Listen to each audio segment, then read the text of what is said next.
Hello, this is a J.C. Penney AM/FM radio cassette recorder I bought for $10.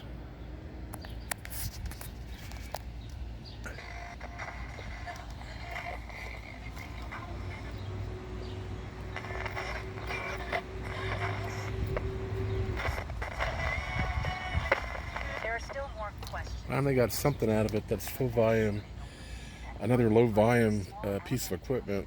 Obviously, there's a cap in there that's dried out, but I'm working on it.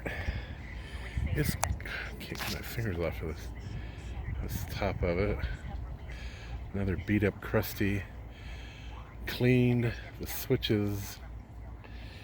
It's got the side volume control I don't like. Where it is.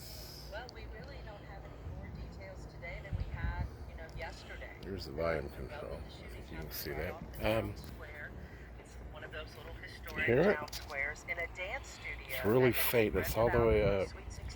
But the good news is I'm getting something out of it because I've been working on it for over an hour just from the outside. It was dead. And at least I got that. So when I take it apart to do the cassette player, I can put the belts in it. I can do the capacitor.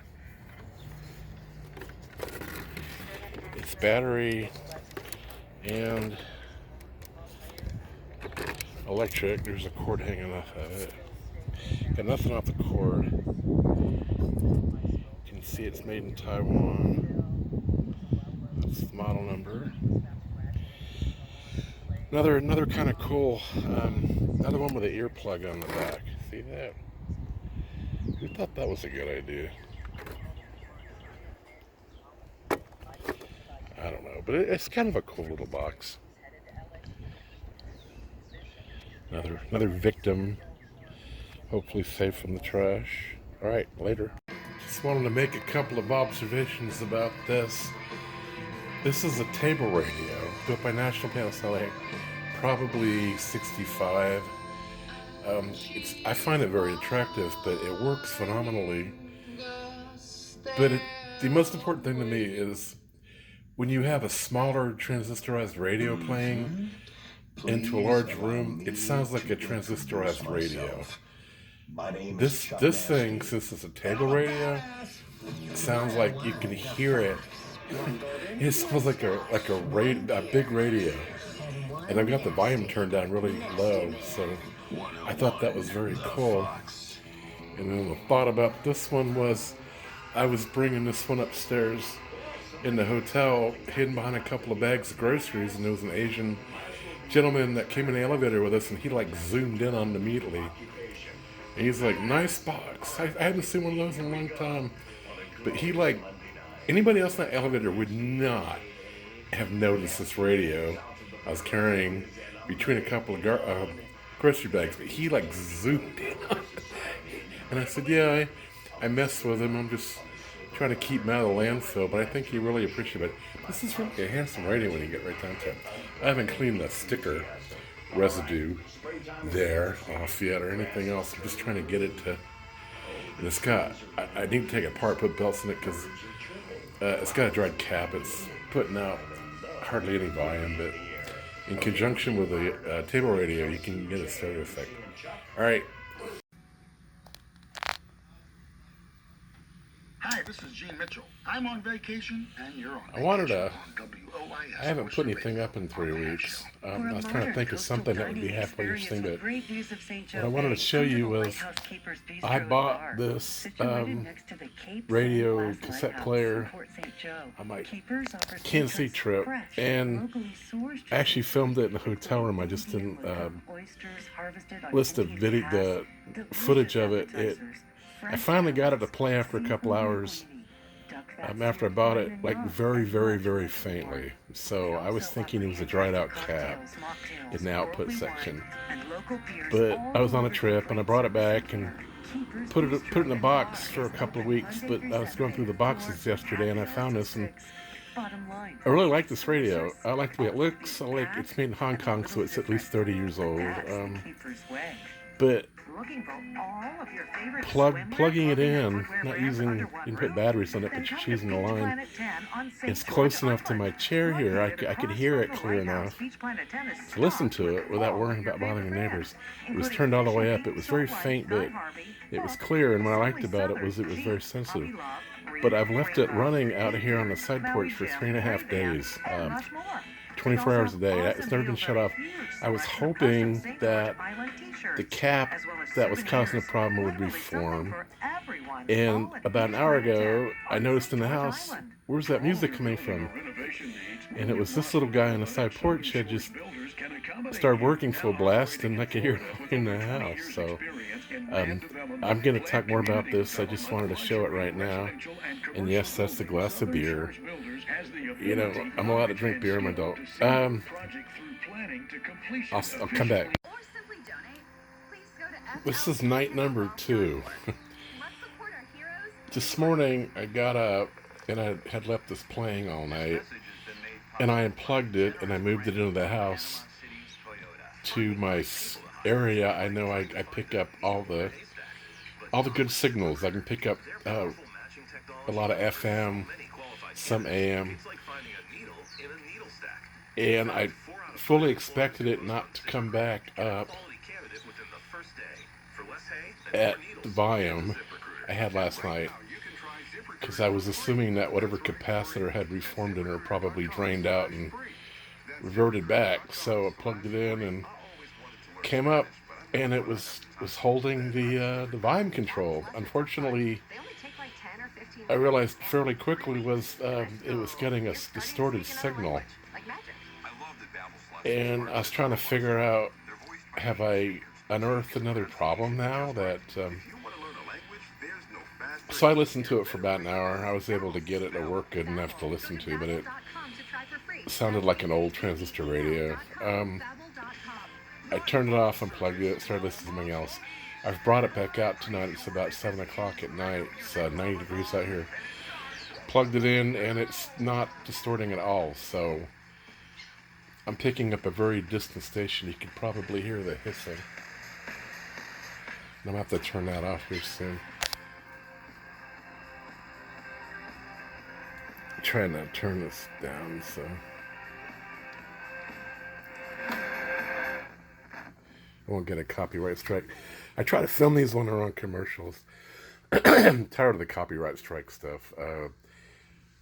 Said before in some previous videos, if you've got like 6 seconds of anything playing in the background, you'll get well, it's not a copyright strike, it's a warning, but still.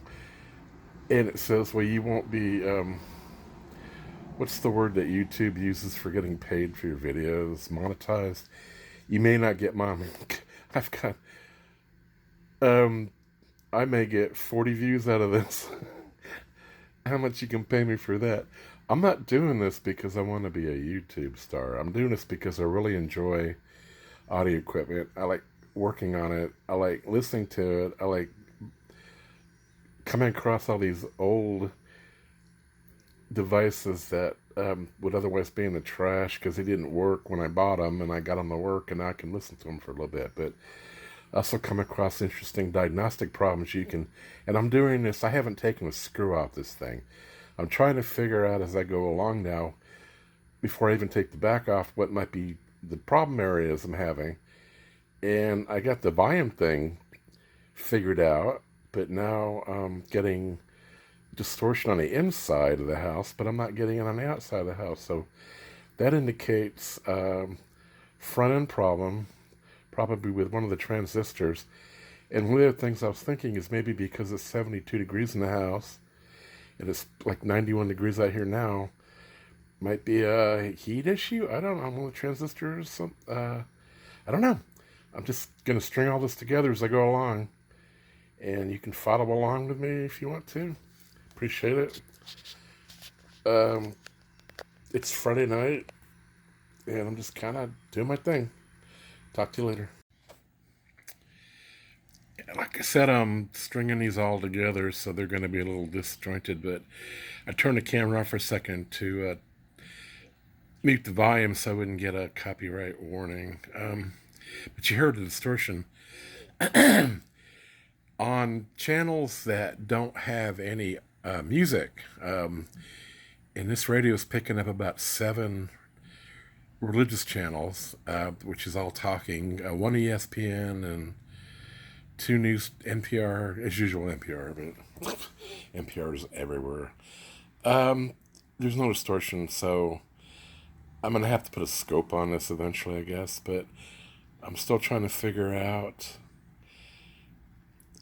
I don't have a schematic for it, so if I diddle with it, I can try to isolate my brain where the problem might lie. And I know it's not the speaker because I did hook up a pair of really small, cheap, old speakers. It has an external speaker output on it. Probably the speakers I use from the early 90s. They were the kind you'd hook up to your Walkman or something. They were just like $5. Now they have those Bluetooth speakers everywhere you go, at grocery stores and drug stores, like super mega Bluetooth speaker. Well, that was the equivalent of that back then. I mean, if you had Walkmans, you were looking for an external speaker, same deal. Anyway, it distorted on that too, so I'm ruling the speaker out, which is good. I'm still thinking I'm going to put a heat gun on it.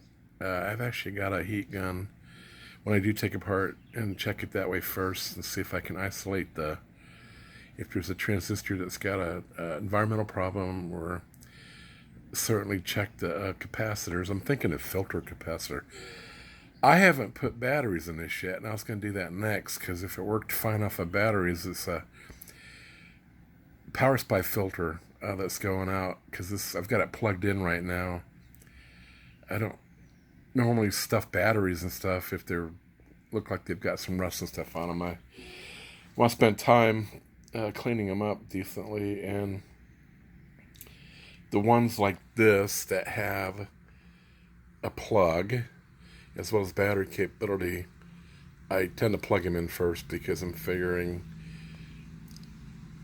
you're going to get full voltage on anything that's ailing, as opposed to batteries won't give you full voltage.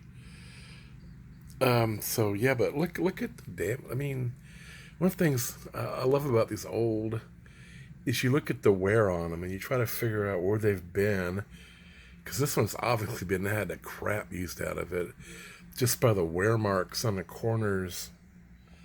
And that would only happen if you were carrying this in a backpack. But back then they didn't really use backpacks. What if they took us camping a lot? It would be in like a duffel bag or something. I bet they did. How are you supposed to line that up? I'm thinking when I pull this knob off, it's going to have some kind of a key in it. Like cutout or something. Because how would you line that back up after you take it off? There's absolutely no... You just dial all the way to the right, and I guess you could do that. It's just not that accurate anyway. Trust me. You know, all these guys on YouTube, they're like, it's off by a couple of megahertz. Well, yeah, that's fine. But, I mean, look at the freaking knob. This is not you want something that's precise, get something with a frequency counter and a digital readout on it. All right. Talk to you later. Gonna make this brief. This is a continuation. I'm picking up the station in Pensacola, which is probably about 140 miles from here. But it's a station I haven't heard in years. It's called the Sweat, or DCA. I don't know. I can get the call sign, but this program's called Sweat. It's like it's rhythm and blues for rock in the Hasta Vista. You know what I'm talking about? It's like the Sweat, baby. So, I just thought that was cool. I haven't heard this station probably in 5 years. I've never picked it up on anything I have, and I listen to the radio every day for like 8 hours, and I do channel sweeps, and I move it around, and there are different radios. I'm looking for different stations, so yeah. Never could pick this one up. Anyway, I'm gonna get a strike here.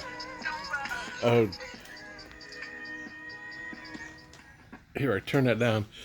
One thing I wanted to say while I'm sitting out here, I I saw my first yellow fly just now, stuck to the glass outside. If you don't know about yellow flies because you don't live in an area that has them, I think they're primarily... Anyway, I got batteries running out. They're nasty, biting, they're stealthy. You can't feel them on you until they bite the crap out of you. And they show up for like a month. Every spring, about this time, and then they go away. But they're hard. You can't sit out here because you look down, there's this huge fly with yellowish wings on your foot, and it's like sucking your blood out. It leaves a big welt. Anyway, I had to go. Bye. Hello.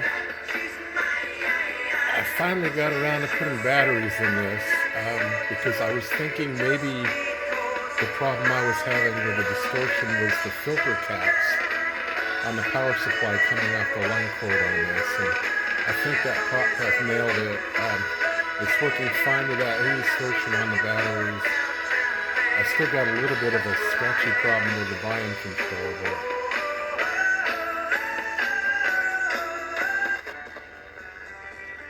I don't want to get a... Their website, faithradio.us. And where it says contact us, just mouse over that. This is the And local then when that religious menu channel. pops up, click Submit You hear Church how clear News. that's coming Fill out in. the form you'll find on the next page, and that'll get us everything we need to know about your event. Or you can email it to churchnews@faithradio. Fast See, channel 2. self-entitled. Yep, sense of the old Adamic fallen nature. Another All could religious say, channel. the world blinds you, bathe you in grace. Another religious channel.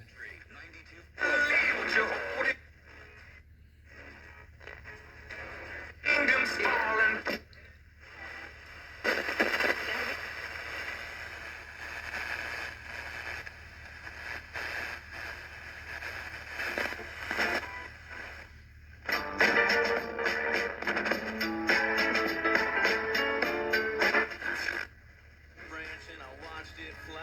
There's a country channel.